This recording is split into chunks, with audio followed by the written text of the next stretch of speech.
Here we go. Oh, man, listen, All right, man. Keith, you up. Play my shit, Keith. Hey, there it is. Yeah. Shit. Put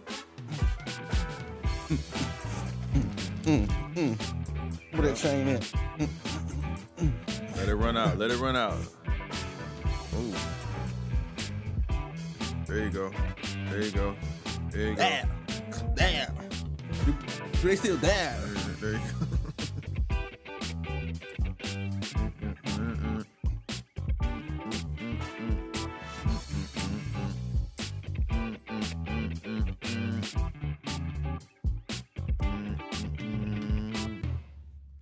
All right, welcome to the show. This is FVV TV Unguarded, brought to you by Freddie V Yeah.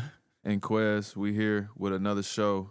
It's a different type of show, man. It's not something that we ever thought that we would be, or that I thought I would be doing. I don't know about this guy, but me personally, Definitely didn't. yeah, this is not something that I ever thought I'd be doing, but I just want to find a way to get my voice out, interact with the fans, speak on a few things, certain form of therapy, being hurt, being injured at home, not being able to play. I got to find different ways to express myself. It's a healthy outlet for me. We're going to do it our way, stay solid, not speak on nobody's name and do too much gossiping, but talk about current topics. But I'm trying to find different things, man. Twitter and Instagram and TikTok and all of the things is getting harder and harder for me to use. I feel like I'm getting older by the second. It's hard to keep up with everything, but I thought that this would be a cool show to start out with my brother. And, yeah, see where we end up. So I'm excited about it. We here. So what's today? Thursday? Today, Thursday. All right, I am going to date this part. Thursday, November 20th is 8 weeks since I had my surgery. Yeah, so. Look at you now. Look at you now. We're here, 2 feet, walking, moving and grooving, stanky leg and all that good stuff. Huh? So I'm taking it day by day. The team is looking good. Team is rolling. I know a lot of people was uncertain about how it was going to look without a point guard per se out there and who was going to do what and this, that, and the third. But it's like they only want to use that when we lose and when we look bad. But then when we get good, when we look good, ain't nobody thinking about no motherfucking Freddie V, man. You know, everybody gotta have a scapegoat at times like that. I think everything is just too reactional, but that's the world we live in with the social media and stuff. You in the moment, and every day is the last day on earth, and it's that type of culture. But all in all, the team's looking good. We 10-3, I think. And I more than that, I would say people don't understand the first 10 to 15 games of the season that goes into that. It's like you got teams that start slow, you got teams that start hot. There's teams that will be top of the conference right now and will probably not make the playoffs. It's every year is ups and downs, and it's a marathon. It really is, and you got to be ready for the journey. And the older veteran teams usually have a better understanding of that, but also you don't want to get too far behind. So it's always good to get out to a good start and build that confidence so you can work from being ahead. So I like where we are. We're working on some things. I did not think that we would have the number one offense in the league coming in. That's not something that I would have predicted. You adjusting during that time, new players, new roster, things of that nature. Trying to figure things, and we are definitely trying to figure things out. I would say we haven't necessarily played anywhere near close to our potential so far, so that's encouraging to see. It's a lot of things that we could fix easily, and the guys are growing through it, and they're working the chemistry out. The biggest thing right now I'm starting to see is guys getting comfortable with one another, and it's a totally new team. Like, we focused a lot on Kevin, rightfully so, adding him to the mix, and we lost Jalen and Dylan, but you still got Josh, you still got Dodo, who haven't played yet, Clint, who's been thrown into the mix. Sure.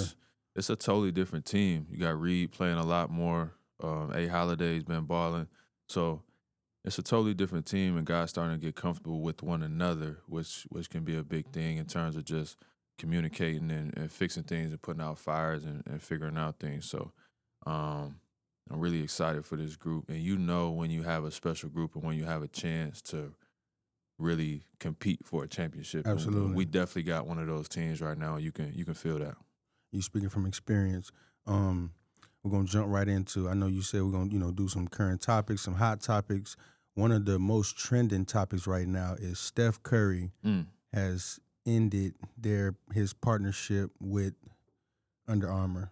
So when it comes to like, say a sneaker, contract and just a sneaker deal, why did you take the unconventional road and not sign with, say, a major like Under Armour, Nike, Reebok, whatever the case may be? And what's your thoughts on this? Yeah, well, I want to separate it because obviously it's a totally different situation, but mine was like out of necessity. You know what I mean? And I think that's where people get like the bet on yourself part wrong. Is like, yeah, this is my identity, this is who I am, but all of my shit was like out of necessity. This is what I had to do. I ain't have a choice. So it was easy for me. But I came into the league. I was Nike my whole life. I think I wore Adidas Pro Model in middle school one time, the one where you could change the color. I remember that. AAU. Yeah. We had those, and man, my feet never hurt so bad in my life. So I was Nike from that point on. Kobe's. Obviously, Kobe was my favorite player, so I only wore Kobe's. Got to college, wore some J's, wore some Kobe's, wore some different Nikes at Wichita. And then coming to the league, I was with Andy, with ASM, who had a relationship with Adidas, and Kyle was big-time Adidas guy at the time. He had a great Adidas deal, probably still do. But I was able to get an Adidas deal, a merch deal. No cash, just merch. You get to shop online. They give you the card. When you go to Portland, you get to go to the employee store and shop. And that was good enough for me. I got some track shoes, some Ultra Boost, things like that. And the shoe was decent at the time. So I wore some of Kyle's. I like Dame's. And then I was wearing James' shoes. So my first, 3 years, I think I was with Adidas. The first 2 years was under contract. The third year, I don't even think was under contract. I think I just was wearing the shoes. I was getting shoes, and so that's what made me start thinking like, okay, there may not even be a future with me from them because you know if they're interested or not. But man, to wear James shoes, wear Hardens throughout the playoffs, win a championship, hit big shots in Game 6, the visibility, like my notoriety went through the roof. To wear Adidas that whole ride and not receive any type of interest or like. Told you all you need to know. Yeah, it was like, all right, well, cool. And for whatever reason, there's no hard feelings, but I was just like, all right, cool, fuck it. Like, I'm good. I knew I wasn't going to wear Adidas again. Got you. Went back to Nike. Actually, it's funny. I was wearing KDs, the ones that was like a sock that year. Yeah. So I gotta give them some flack real quick, but it was the ones that fit like socks that year. And I was going to make a move, and I like Euro stepped or something, and the shoe kind of like came off on the side of my foot, and my toe went into the ground. I had turf toe, or sprained my big toe basically, and that was like one of the worst injuries I've had. Because you can't do nothing, you can't walk, you can't put a shoe on it. You gotta let time heal that, right? Right. So that was part of that, and then from that year, that was year 4, is when we started the conversation with I think I might be wrong. I think I wore the Nikes at the beginning of year. I'm lying. I wore the Nikes the beginning of year 3, and then I went back to the Hardens. I remember that. Yeah, I went back to the Adidas at the end because the Nikes didn't work. After we won the championship is when we had the conversation with Li Ning and An1. Li Ning, the contract in the business was good, but I didn't like the shoe. Correct. An1 had tried to recruit me maybe my first or second year, but they didn't have a shoe that I liked. Year 4, they had a shoe. Great deal, great partnership, great guys to do business with. Everything was smooth. How influential was An1 to you? Man, bro. Like growing up, just piggybacking off of that. Yeah, well, my grandma worked at Kohl's. Kohl's, wow. Right? And so we used to go up there all the time, and she worked in the shoe department.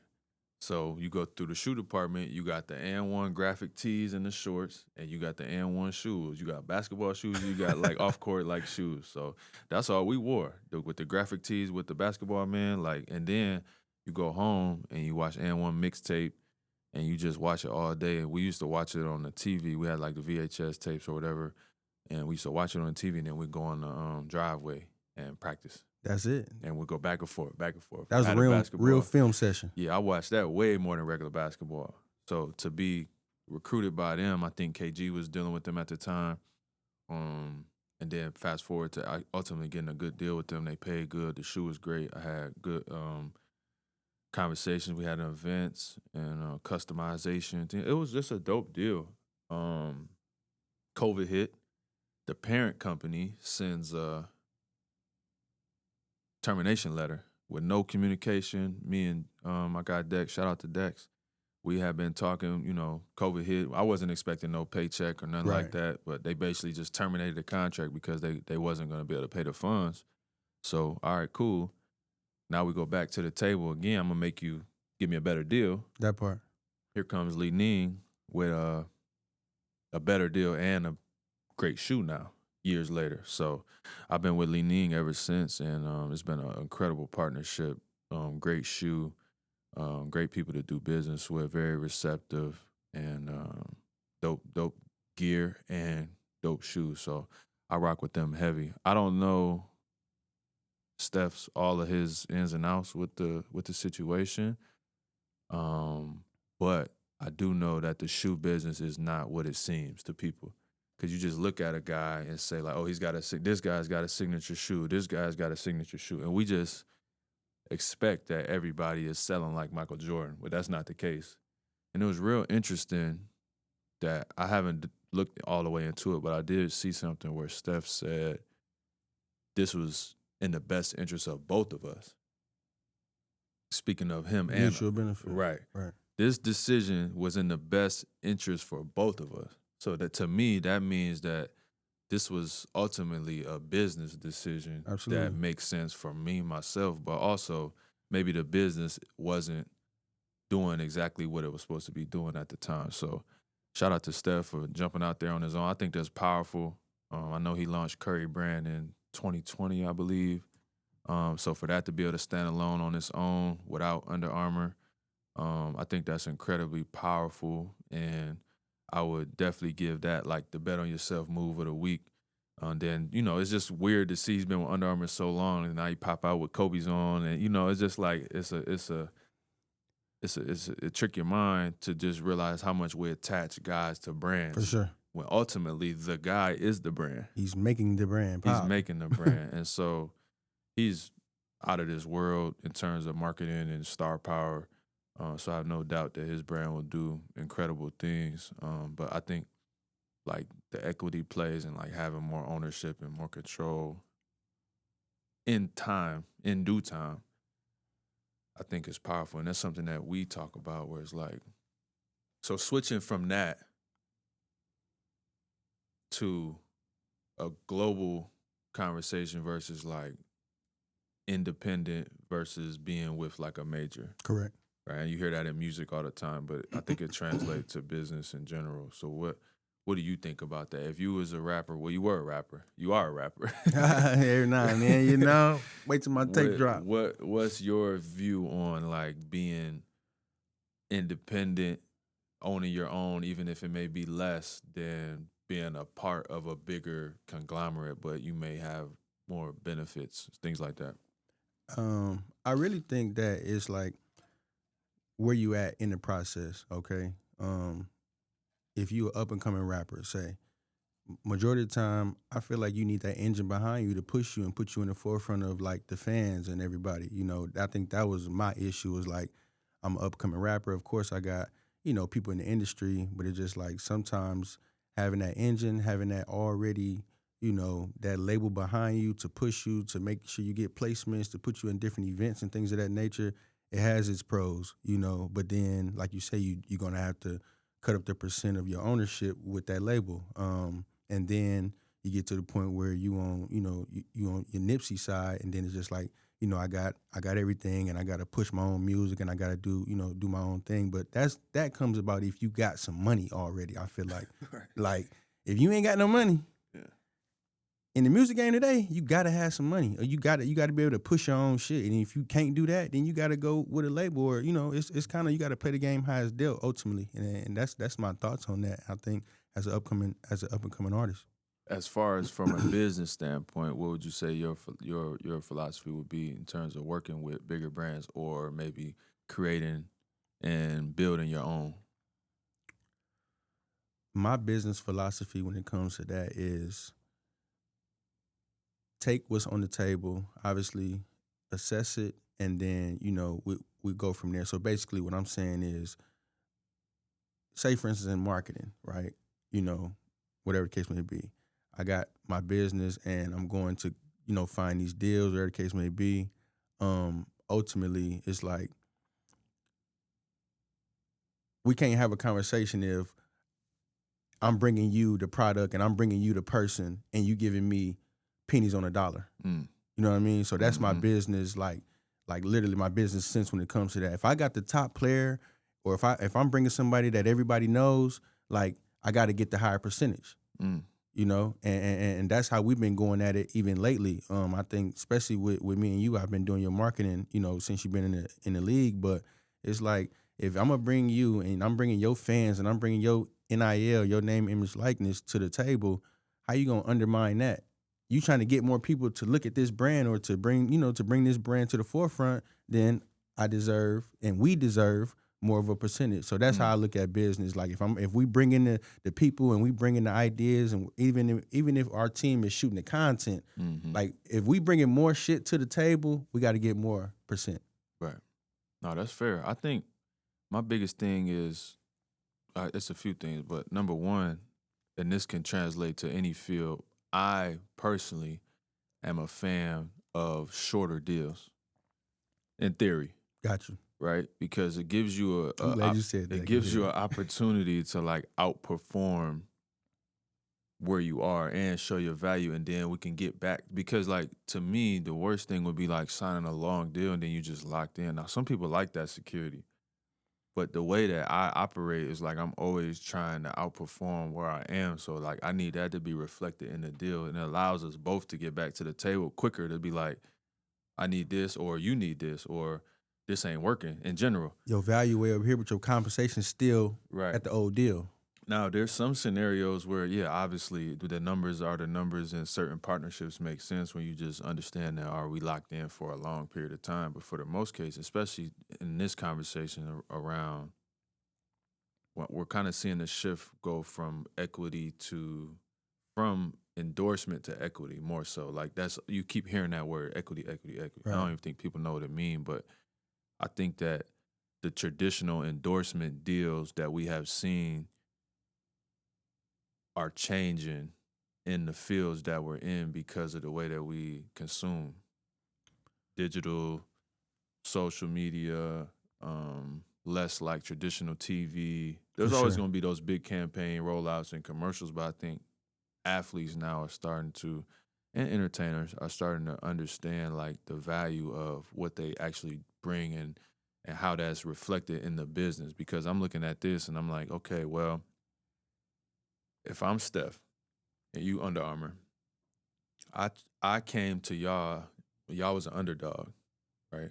In the space, For sure. 1000%, right? I did what I did. I became the top player, one of the top players in my generation, generated who knows how much money, um, put Big the B's. yeah, put the brand on my back. I'm sure that deal, I don't know the specifics, but I'm sure that he outperformed the deal that he was in. Correct. Right. Whether they want to agree to it or not. I don't know what the shoes did or how those sold, and I don't know that part of it, but I'm assuming that he outperformed that deal. And if I'm Under Armour, yeah, you came to me and did what you were supposed to do. We believed in you as well.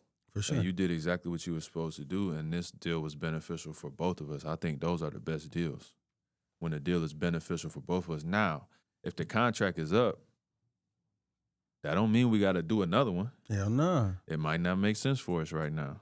The relationship is just like, It's I bet. changed. Everything changed. You know what I'm saying? Things change over time. And so um, I think it's powerful when any of the big stars in music, basketball, sports, business, any of the big names that we get kind of start to separate a little bit from the traditional business model, right?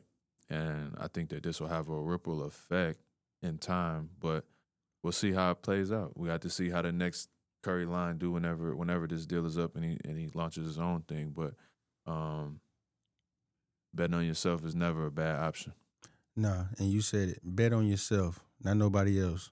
Do love what you can do and fall in love with everything that comes after that. Speaking of, just kind of moving over to a different sport.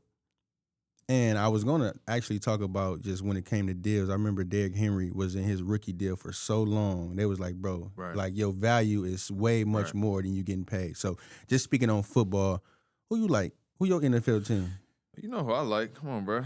Man. Chicago Bears. Yeah, the Bears. We 7-3. We rolling. We the first in our division. It's the first time we 7-3. This the probably time y'all the happiest ever this year, ain't y'all? Nah, I don't know about and all I that. told you last year, we started 4-0. We was rolling. We had a little bit too much of the carryover from the previous teams with the just the energy. Yeah, the previous 9 teams. It's like I feel that. Relax. There's a little bit too much of that in the air. It's like it can be contagious. So I think we was like 4-0, and then we lost on like a Hail Mary, then a blocked field goal, and then it just went downhill from there. But this year, we right back in the mix. We 7-3. I'm rocking with Coach Ben Johnson. I like how he coaches, and that boy start opening up that playbook.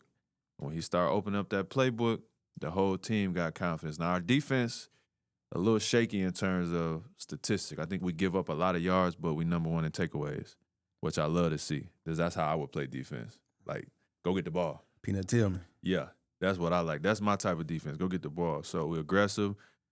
We lead the league in takeaways.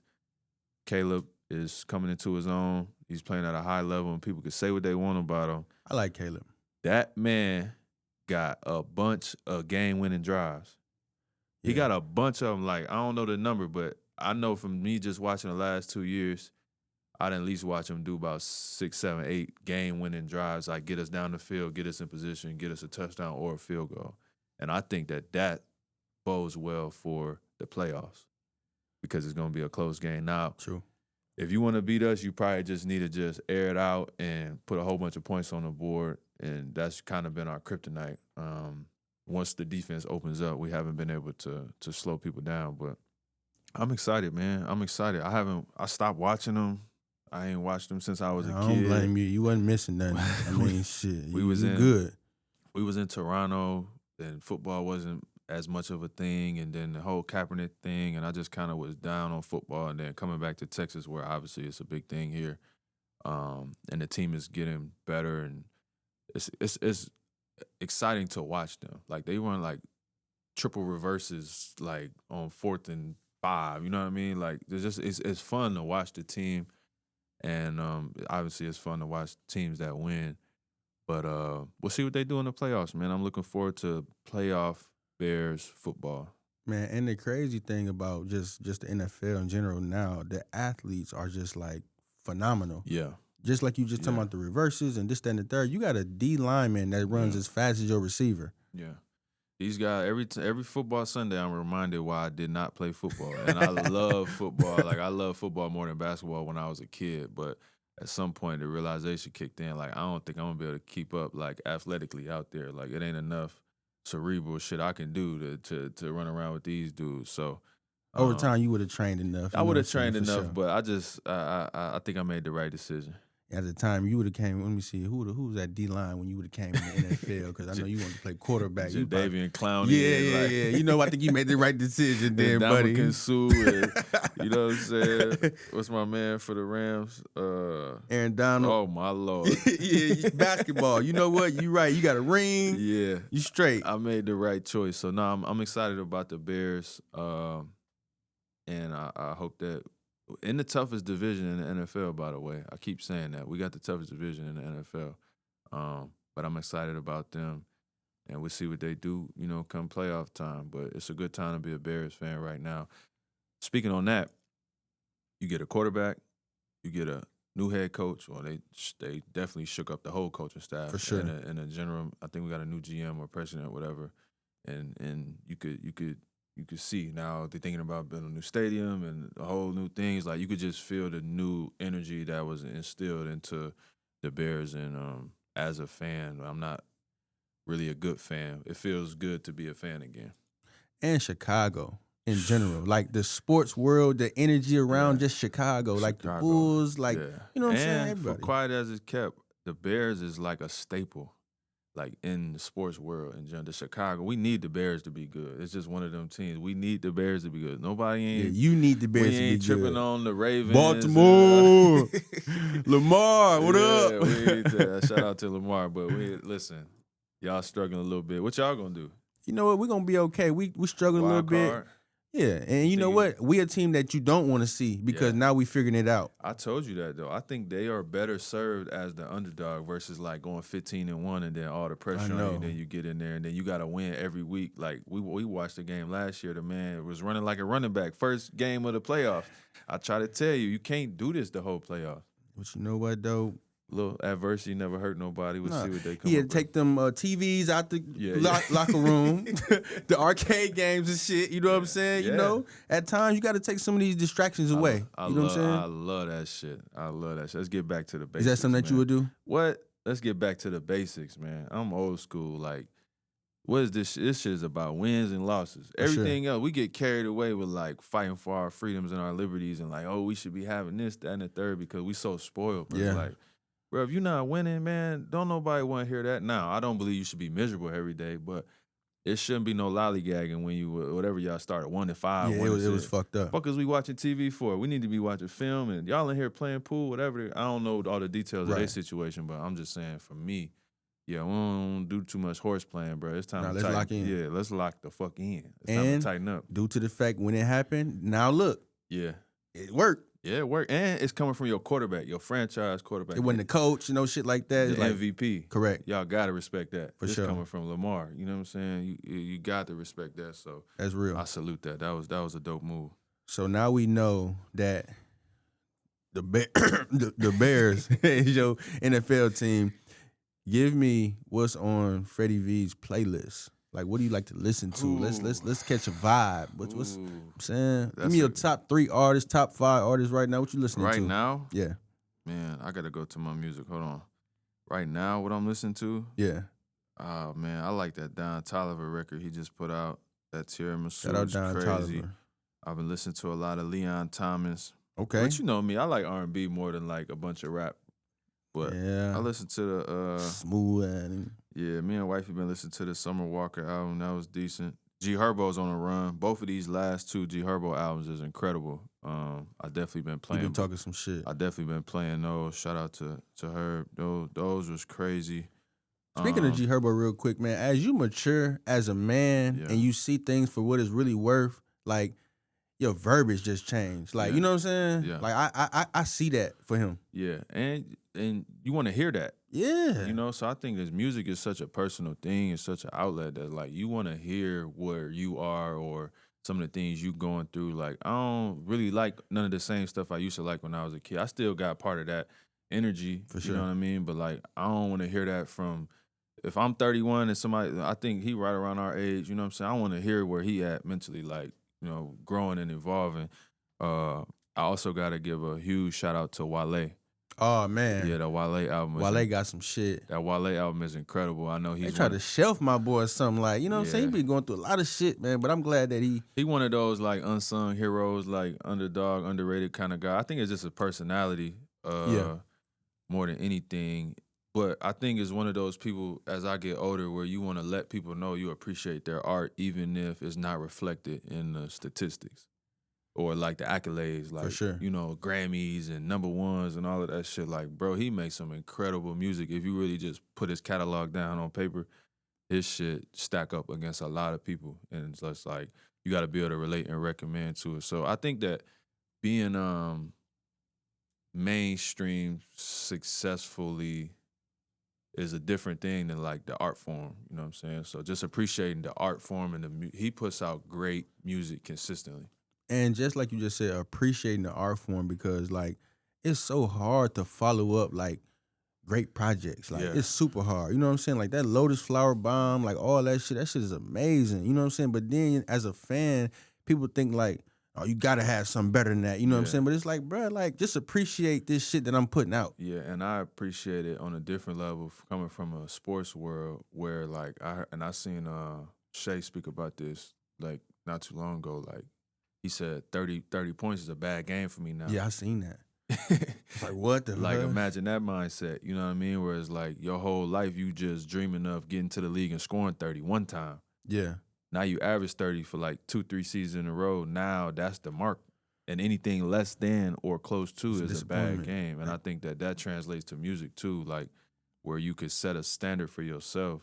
The only thing about music is it's your expression, it's your creativity. So I think it's unfair to hold people to like, I like how this music sounded at It's this point in subjective. time, but I don't like this new shit. It's like, all right, this is where I am though. So you saying you don't like this, that means you don't like me or whatever. But to close that out, I like how the music sound. Yeah. You got to be talking some shit and you got to be saying some shit, but like I need it to sound good too. That's what I'm going for first. How For do sure. it sound like musically, like the instruments, the beat, how do it feel, how do it make me feel? And then what you saying on top of that. But I think that the best artists, especially rappers, like they voice be like a part of the song. Are you a person where you listen to the music plays a major role in it, like in the car, in the club, and you know what I'm Yeah, yes, because because having a phone I'm up to gonna your give ear you like this? I'm gonna this give shit. you an example. If I was sitting at home reading books and not doing anything and just chilling and playing video games and you know what I'm saying, and somebody came and played me some Sexy Red, I probably would think it was the craziest shit in the world. Like, because you just the way your ear is trained. But when you go to that motherfucking strip club, You get off that cut. and you got a drink or two and you feeling good, or you out the club or you out at a party and there's people around and that's enjoying the music and this is the vibe and you see the energy with the music, that shit starts sounding different to you. So it's like, I get it. I get it. Definitely get it. And I told JD that because he was having the same issue. He was like, man, Sexy Red. I said, all right, cool. I hear you. But let me take you somewhere and I'm gonna ask you again. Yep. So we took him where we needed to take him to. I ain't lying. You throwing that shit back. What? Yeah, on my mama. Yeah, it get like that. And because that's what we grew up on anyway. This is where we've come up from. Like we know that girl. For sure. So I think that Well, 1,000 of her. I just think that the older you get, you got to be careful, like about what type of music you digesting. Which is why I'm saying the G Herbo project is like he giving me the same shit that we know about, but it's coming with like a different perspective on it too. True enough. I'm gonna tell my story and shit that I've been through. Y'all know who I am, and you know what I'm saying. You know what I do, but also I'm on this right now. Versus just like like I don't want to hear that all day. And I just would be one to give like kudos and really just like celebrate people like that, man. That really can like mature throughout life. You know what I'm saying? After we done been through so much shit, you know what I'm saying? Because it's like he got people still back at his hood like, nah, you can't come back because you know what I'm saying? But it's like, bro, I didn't change, bro. Yeah, you supposed to. I got a family now. I got kids now. You know what I'm saying? Yeah, you supposed to. You know, I said yes to y'all for so many times. The moment a nigga say no, it's like, all right, damn. All right, now I can't come back. All right, say less. Yeah, you supposed to. I think my top 3, it's hard to say right now because it's like it's the end of the year. People ain't really putting music out. But what I listen to the most would probably be like Ride Wave, Drake, and who's the third person? Lil Baby? Yeah. He had went on a little hiatus for a little minute, but now he's starting to put out shit. I like the last project he put out. I'm looking forward to the next project. Something like that. Drake and Ride Wave for sure is like my top 2 musically, like people that I could just listen to all day. But yeah, I'm trying to figure out who else would be on that list for me. I'm trying to see. Youngboy. Oh man, we went to the Youngboy show. That boy is a superstar. Man, listen. That boy is a superstar. I was in there like I was 13 again. Shit. That young boy concert was one of the craziest star, shows man. I've been to. And I've been to a few shows now over the last couple of years. The young boy show was out of this world. I gotta give him his credit and his props. I tend to let the youngins like put me on the actual songs because I haven't really like listened to a whole project. But the show and the energy in the crowd, man, was second to none. And I mean, I seen Beyonce, Drake, and everybody, and that YB show was like it was an experience for sure. And due to the fact that he hadn't performed or hadn't went on tour, you know what I'm saying? Like it becomes like I'm waiting on this. Yeah. You know what I'm saying? You could feel that in the crowd. And I think that I don't want to be one of them guys like, and I'll be talking about this with the young guys on our team. Like, I'm going to still be me. I ain't going to never try to be y'all, but I don't ever want to be one of them old guys that's like, oh, God, this, that ain't it. Old flea. No, I ain't doing that. So you got to be able to meet them where they at and just at least recognize and salute, you know what I'm saying, where they coming from. Now, that don't mean I'm listening to it all day. But I can get down. I can get down for sure. No, that's a fact. Yeah. No, listen, man. You got some little. You feel me? You got a little style to you, my boy. Yeah, we getting up there, but shit. I just need a Nike Tech and a ski mask or something. I felt like On a just being shiesty. yeah, I should have got a. Let's write that down. I'm gonna write that down. I'm gonna get you a shiesty. That's a fact, though. Another artist is real quick. I like Lil Shimmy, but listen, Lil Shimmy album was crazy. Lil Shimmy got some shit going Tari on. put me on him. I got one thing that I seen that was kind of trending, and it was talking about how this guy, he still just rides Uber, but he has a multi-million-dollar company. What's your thoughts on that and like going forward? Obviously, it sounds pretty wise, you know what I'm saying? But like, how does one really keep the money? And not saying because saving it and like keeping it because you gonna have to spend some money to make some money. But like, is that, you know what I'm saying? Would you do that? And what's your thoughts on that? Drive Uber or ride Uber? He drives Uber still. Like he still goes and picks up people. No, I'm not doing that. Don't nobody even know who he is. I'm not doing that. It's got to be a better way to spend your time. Yeah. I'm not doing that. And you got motion, so you know what I'm saying? Yeah, and I don't know where his pockets at financially. Like, I think that everybody should do what they think they should do. But me personally, now that I've reached a level of success and money that I never thought I surpassed what I had set out for myself. Right. It's like the number one thing that I value is time. So like to see myself just driving around, Ubering motherfuckers, like I cannot imagine that. I don't give a fuck how much money I got. It's got to be a better way to spend my time. I don't know his situation, so I can't say, but I just think that time is the most valuable currency and possession that we can have, and you should spend it however you see fit. Yeah. But you should definitely make it count. Yeah. Everybody got their own little quirks Yeah, they got their and thing. shit. Now, Like, in terms of the money, again, I think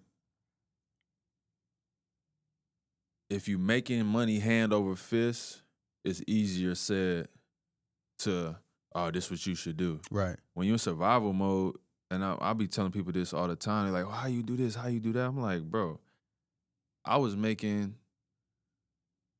$8 million when I was 24, 25. You know what I'm saying, bro? Them checks coming every 2 weeks, bro. I couldn't spend this shit if I wanted to. Me personally. So let's take, this guy, he's driving Uber. We got David Solomon from Goldman Sachs. He want to DJ. You know what I'm saying? Obviously, it's different ways, like you said, people that spend their time, but like, no, that's a great analogy, but to me, that's creative though. Got you. Like, what satisfaction do you get in driving If you love humanity, you want to meet somebody. Nah, hey, listen, that's why I said if it's for him, it's for him. It's just not for me. That's true. I That's a love fact. music, so I could 1,000% see myself being in a club somewhere DJing and nobody know who I am.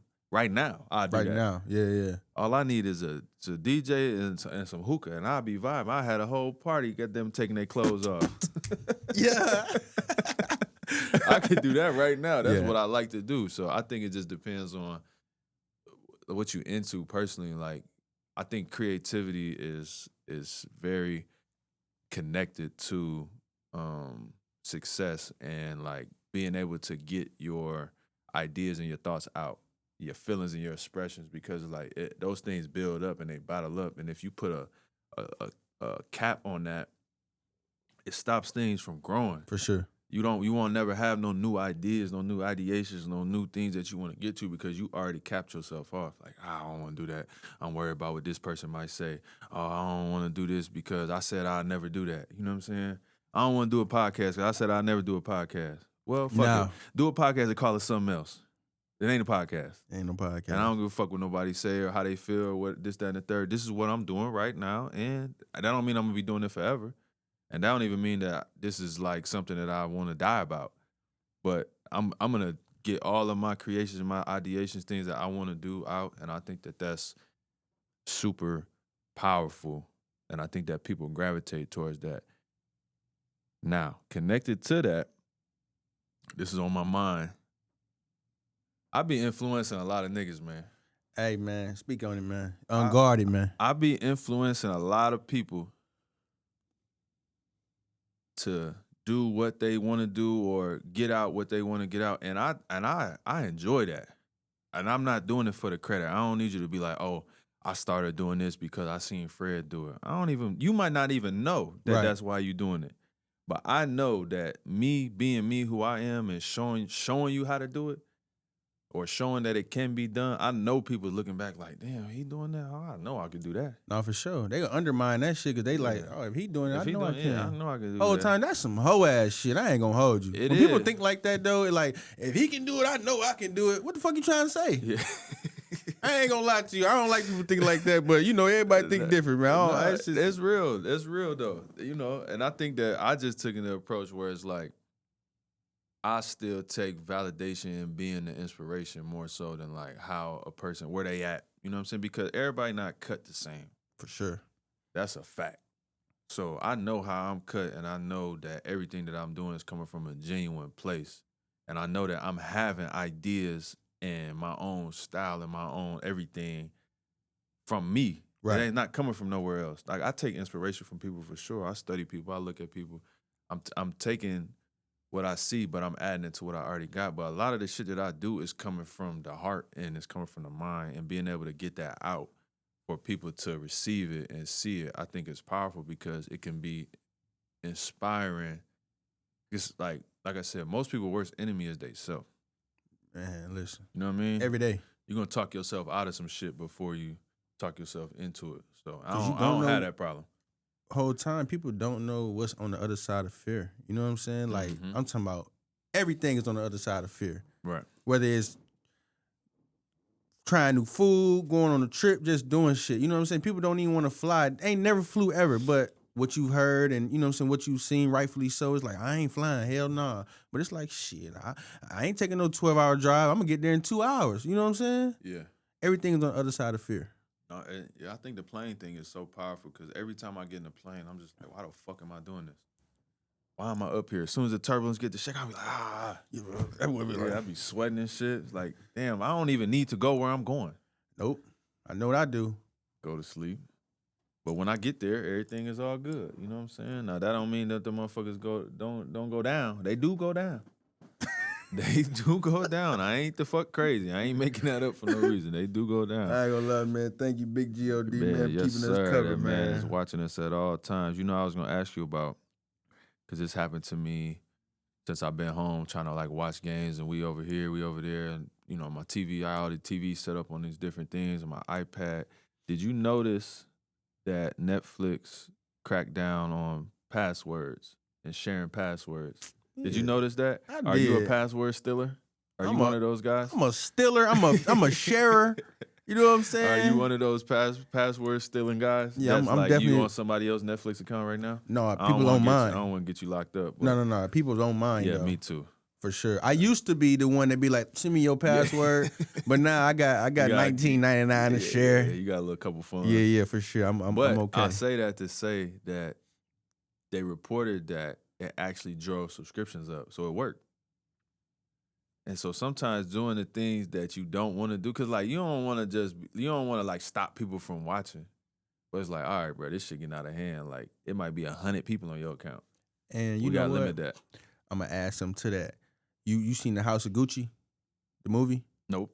So basically the founder and them of Gucci, they wasn't tripping on the people in New York selling fakes because of that part. It's like, listen, nah, this gonna drive up sales. You know what I'm saying? These folks on the side of the street selling fakes, man, we ain't tripping. I'm not trying to go over there. I'm not finna send no cease and desist, nothing like that, because it's only gonna drive up the revenue for the real. If you know, you know. Right. You know what I'm saying?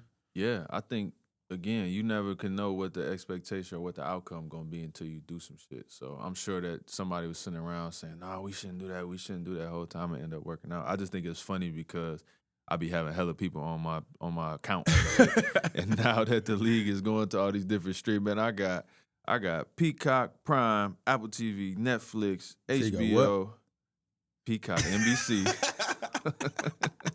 Hey, yo. Peacock, NBC. Stop reaching. I forgot what the hell I was talking about. NBC, CBS. Yeah, I got all of those. Oh, YouTube TV, ESPN, Disney, Hulu. I'm finna delete all them. You know why? Because every morning, $12 here, $10 here. No, it's bad. It's bad, bro. And it's good. I like having everything that I need to watch right. I don't want to be trying to like sign up for someone I want to watch something. That's why I got a lot of these things. But I just thinking back to when motherfuckers used to complain about how much cable was. You know what I mean? And now, yeah, but everything wasn't readily watchable either. I'll pay to have all of this stuff.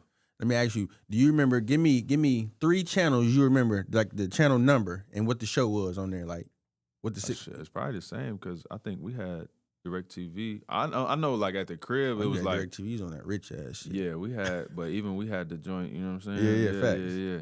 We had You remember what was on 7? We had that black What was box. on 7? ESPN. On my mama. What was on 31? BET. On my mama.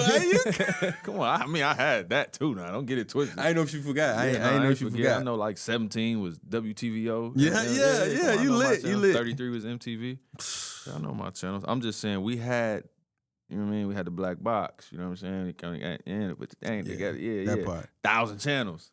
Listen, jailbroke. Yeah, we had the jailbroke Fire Stick before it existed. You can watch goddamn Men in Black, and you know what I'm saying, before it came out. Shout out to my mom, man. That's when she was single, man. She was doing what she had to do, man. We had a little, you know what I mean? She didn't come through with that cable, man. Get us together. We in there watching everything. You had to add when she was single. She was. I'm just Shout out to the single lady. Shout out to the single lady. Shit, y'all be grinding. I'm just being real. Mom was that's real. She was trying to figure it out, man. You know what I'm saying? I kept saying, who the fuck is this nigga keep coming over here? Goddamn, changing the cable all the time. He don't work for Comcast. At all.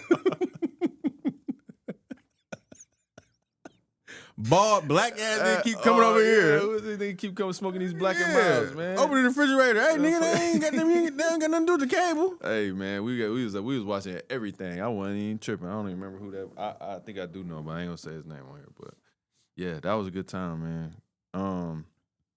Cable, yeah, that's crazy. We done went through some times, brother. Like, you know, I look back at all that shit and now where we at, man. I just posted some on my story. It was like I would rather take all the old TV shows, all the old restaurants, just all the old lounges, man. But just make my soul young forever. Like, you know what I'm saying? I miss all that old aesthetics, and you see that shit coming back. Yeah, it comes back. They got the what's the shit called with the couches? But it's like it's like conversation pit. There you go, conversation pits, like all the old upholstery and everything. Everything's coming back around. But I never used to understand when they say history repeats itself, but now I do. No, I do. I think trends go up and they go down, they come back around, but I think the only thing is like style and taste is like it moves around, but like technology is that shit's scary. Yeah, it's out of here. So it's like it's gonna be like futuristic retro. Like you look at like the Jetsons and all that. You know what I'm saying? Where it's like it looked like it's gonna be futuristic technology, but the style and the design aesthetic might be like looking like the 70s. That'd be crazy. But I think that goes to creativity and something that we keep talking about, where it's like people had to have real ideas and real ideations and you can't just copy what was already done, which is another problem with the music that I have today. It was like the best songs that's out right now is like covers of shit that already been made. That real creation, where you know what I'm saying, the sound. And now there's only so many sounds you can make, but I'm just saying like you'd be better off just sampling some old fi shit and then just adding your twist to it. Did you hear about the AI artist that charted on Billboard? Like Jermaine Dupri was furious about this shit. Was that the black girl? Yeah. Yeah. Like, because how do you do that though, bro? Like, you got some AI, you got a person that's basically a fucking robot and it's charting. That's not no fucking creation. No, but it is though, because it's you can go get somebody you can go get a young black girl from the hood, do that. No, because I'm saying though, you got to think about, you still have to think about where and how it lands. And sometimes we take for granted how dull we are, like the masses, as population, like how much of a sheep that most people are just walking through every day in a trance. Right. So if it's made correctly and it's like,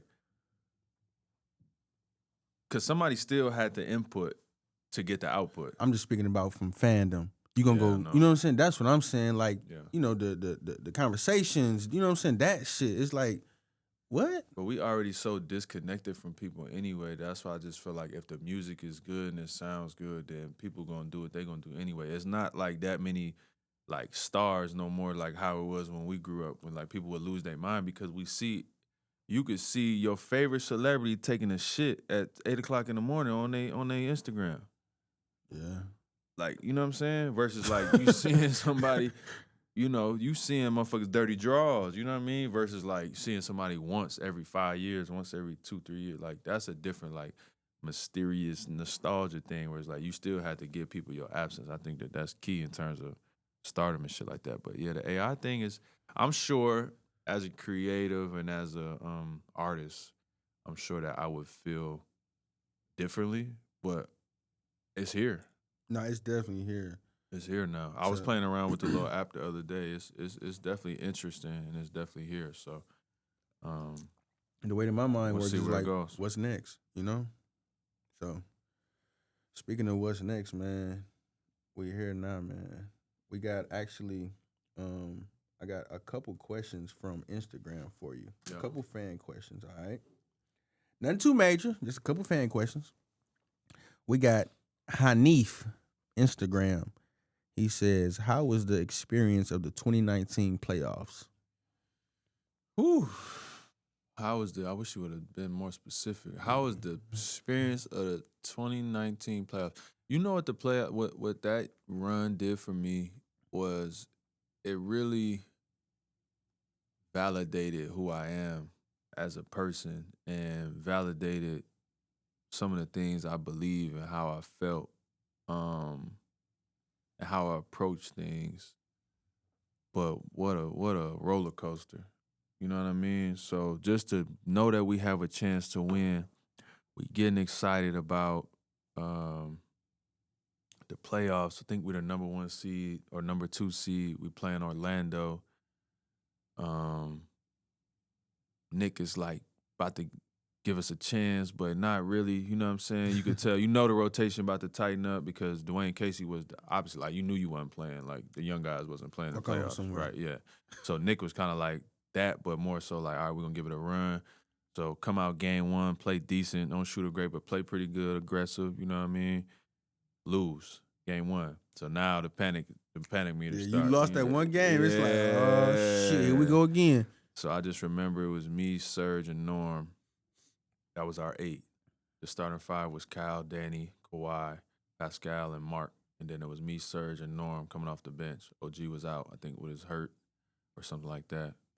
So lose game 1. We ended up beating them 4-1. But I remember being in Orlando before, like, doing shoot around and stuff like that. And like you know, shoot around, you got first team, you got second team, they go through the plays, this, that, and the third. You get to get your coverages, get your feel, run offense, shoot some shots. And I remember that it went from like having 2 groups to being the starters, and then it was me, Norm, and Serge just standing on the sideline. And we never got to go through the plays or the defense or anything. So we was just sitting over there like, damn. Yep. Oh, shit. Mind you, we've been rolling all year. I started like 17, 19, 20 games that year because Kawhi didn't play all the games. So, you know, I felt like I was a big part of the team. So to go from that to not being a part of like shoot around in a week was crazy. It's just a mind fuck, right? So then that's what started it. Not shooting it great, not playing great. Cool. We beat them 4-1. We was just better than them. go to play Philly. It's the ultimate worst matchup for me. Everybody is just 6'7" and up. Only thing I got to do that round was really chase around JJ Redick, chase him around screens and shit like that. But I was like an afterthought in that series. Nick came to me basically and was like, you know, we're not gonna be running too much ball screens for you. You know what I'm saying? You gotta You got to get out the way and spot up and do. So I'm like, all right, cool. You go 0 for 1, 0 for 2, 0 for 4, 0 for 1, 0 for 2. Next thing you know, you got them at 0 for 11. Your ass is grass. And that confidence gone. Out of there. And I'm a confident motherfucker. And I had zero confidence. I remember going to Phil Handy, telling him, man, listen, tell Nick don't play me. I'm cool. Wow. I'm reading my Twitter. They killing me. They sending me death threats. They like, nigga, you suck, man. We fuck you, fuck your family. We want to play Jeremy Lin over you. Woo woo, this, that, and the third. All this shit, and it's bro. a whole country. Yeah. Oh man, Toronto vicious when it comes to that. They great when you winning, and they vicious when you're not doing what you're supposed to be doing. So, internalizing all of that, I had reasons to be funny because I'm so crazy. When I look through my phone sometimes, I like will record parts of the game where niggas wasn't passing me the ball and shit. Like, this is a shot I need, and I'm getting looked off. You know what I'm saying? Different motherfucker, dog. Because all people see is the stats at the end. I was shooting like 11%, and, you know, I'm already small, so wasn't able to get my shot off, wasn't getting no pick and rolls. They didn't need me. Kawhi was playing like Michael Jordan. But ultimately that Phil Handy, shout out to Phil Handy, told me like, man, fuck out of here, bro. We need you. Yeah. And I'm just like, nah, bro, I can't play like how he playing me. Like, I just can't play. Like, I'm not helping us. I know I'm not helping us. I'm probably hurting us at this point. He like, nah, fuck that. We need you. I'm not telling him that. So shout out to Phil for that. That gave me a little bit of confidence. And then fast forward to Milwaukee. We win in 7. You could see me jumping around when the shot go in, like, whew, made it out of that one. You don't want your season to end like that. Go to Milwaukee, get our ass beat, I think. Game 1, game 2, we go down 0-2. Still didn't play great in neither one of those games. Just scored a couple points, but didn't play great. And then game 3, Kyle fouled out. That's when it turns around. I hit a big shot late in the 4th to send it to overtime, I believe. Couldn't make a shot the whole night, made a big 3 at the end. And then I flew home to see Junior be born. Got to see the family, got to see the kids, got to hold my son, and, you know what I'm saying, Junior rubbed that magic off on me, and I came I was your back. motherfucking Uber driver. Yeah, we drove from, I flew back, played game 4, and I remember the first shot went in and the fucking crowd just erupted, like, and I'm like, I'm back. There it is. I think I had 13 game 4, like 4 for 4 from 3 or 3 for 4, something like that. Made some shots, made some big plays. Flew home again, saw the kids, saw the family, drove to Milwaukee, and then again, made my first couple shots. And I remember Gucci Mane being on the sideline. And I was like, I couldn't put the connection together. I'm like, what the fuck do he got to do with Milwaukee? But I don't know how that happened, but he was like right there, and my back was towards him, and he was like, VanVleet, you ain't no shit, man. You can't shoot. Ooh. I'm like, what? Gucci? I'm like, huh? Oh, yeah, perfect. This is all I needed. Yeah. You got me fucked up. Watch this. Wow. So I'm I like 7 threes or some crazy shit. Got hot that game. And then once I started making shots, Kawhi was kind of, his legs was going a little bit. He started drawing the kick, and when you make a shot, they started looking for you a little bit more. And then, yeah, that was it. That was all she wrote. I was hot from then. Wasn't no slowing down, and carried that into the playoffs. So it's like, long story short, I say all that to say, man, it's never as bad as it seems. It's never as good as it seems. It's somewhere in between, but you just got to be able to try to stay even-keeled as much as you can. My preparation never changed. My approach never changed. My work never changed. But, you know, it's good times and it's bad times, bro. And it's probably somewhere in between, and that shit just showed me, like, I haven't used the internet the same ever since. My interaction with fans and things like that, because, like, bro, these people don't really love us, bro. Like, there's people that really support you and, like, are connected to you and your story and kind of things that you've been through. Yeah, but, like, the average fan, they don't give a fuck about us like that. You know what I'm saying? They cheering for the team and your success. And when you playing like some ass, nigga, yeah, fuck you. You suck. Fuck out of here. You know, so just detaching from that standpoint to where it's like you're not living by that or dying by that. And just going back, man, to shout out Phil Handy, because I think, their role on teams is not looked at as like, important, but due to the fact that you was in a slump and you went to him and he like, nah, you know what I'm saying? He almost like restored that, For sure. that belief in you. And that's something that I'll never forget because I just had so much respect for him, like in his basketball acumen and what he been through and the teams that he's been around. So, like, I'm just coming from a real place. Like, man, bro, I'm laying in my bed in Philly, bro. I'm miserable. You know what I'm saying? At the hotel, I'm just staring at the ceiling, bro. I don't know what the fuck I'm gonna do. Like, Yeah. I can't sleep, nothing. You know what I'm saying? I'm just like, yo, G, man, fuck that. Tell him don't play me.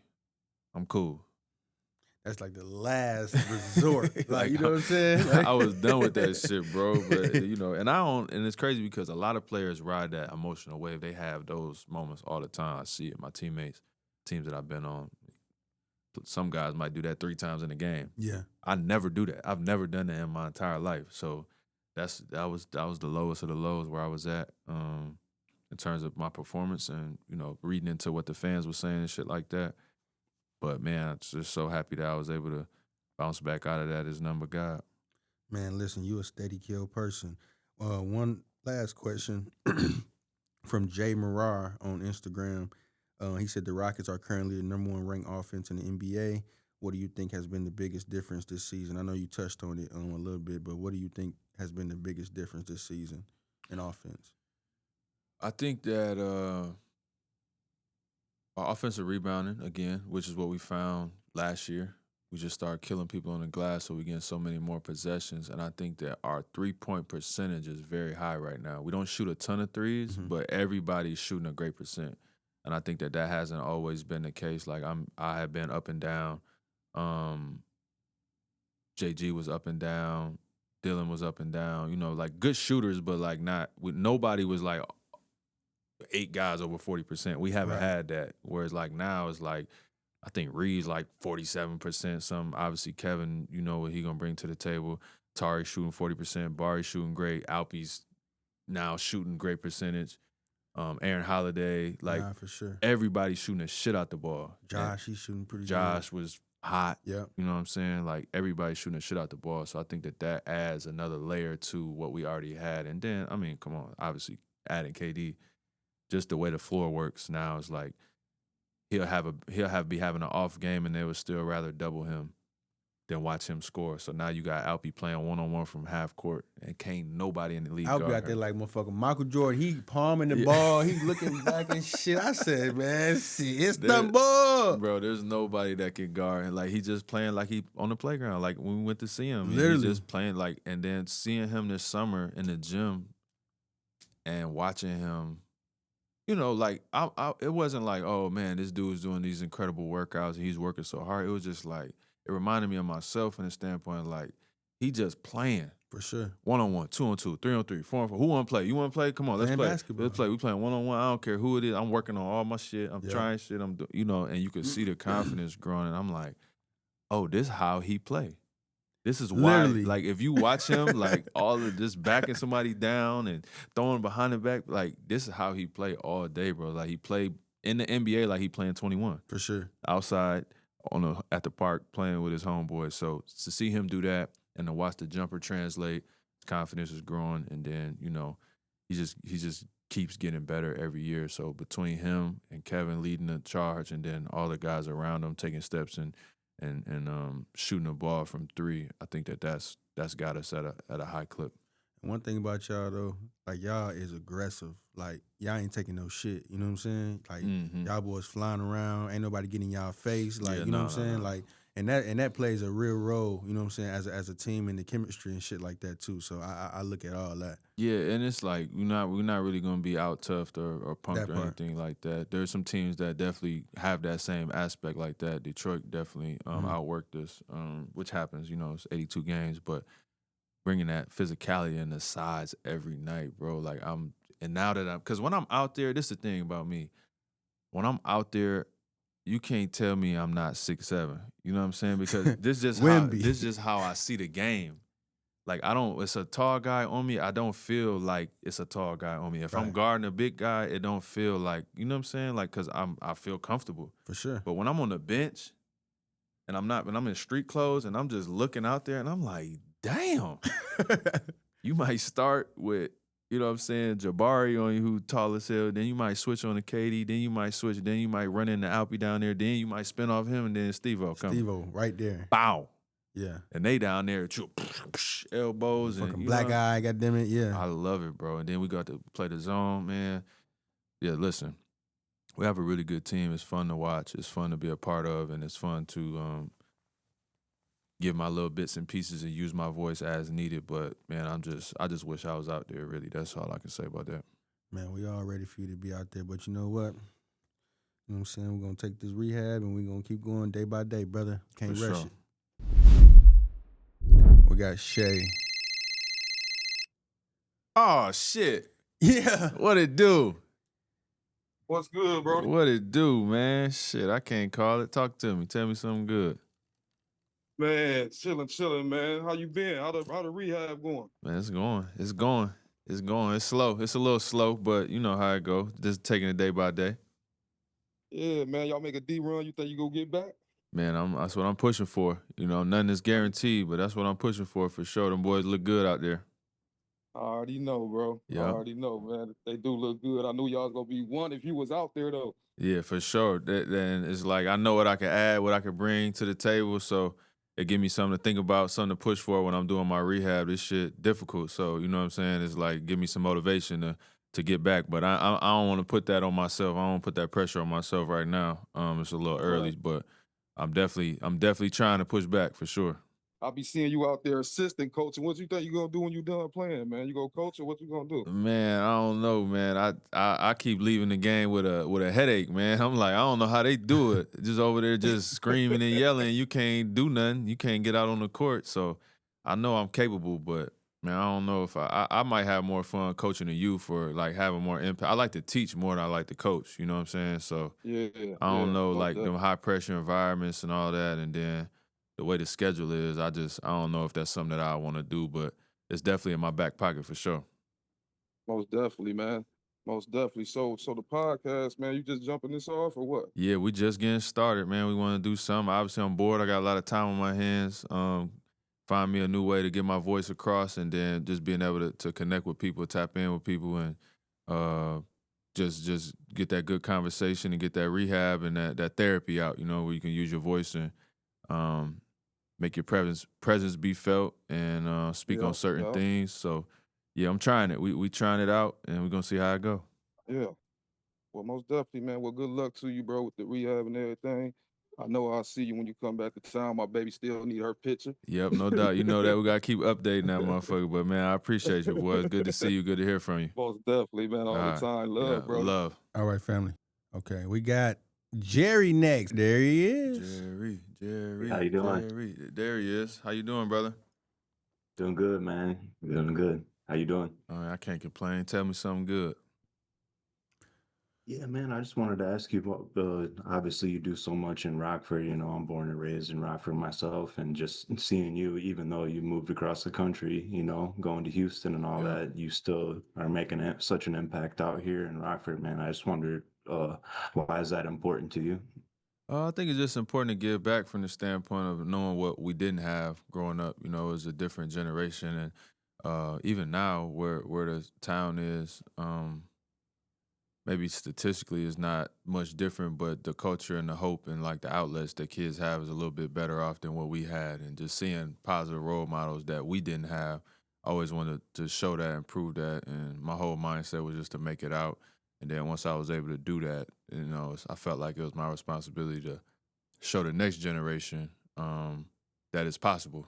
And then, you know, you have to use your presence and be in the community, spend your time and be around and try to find new ways to give opportunities that otherwise wouldn't be available. So it's just something that's on my heart, and I don't really think too much about it. It's just something like I feel like I'm supposed to do, and you know, we've been able to affect and impact a lot of people's lives.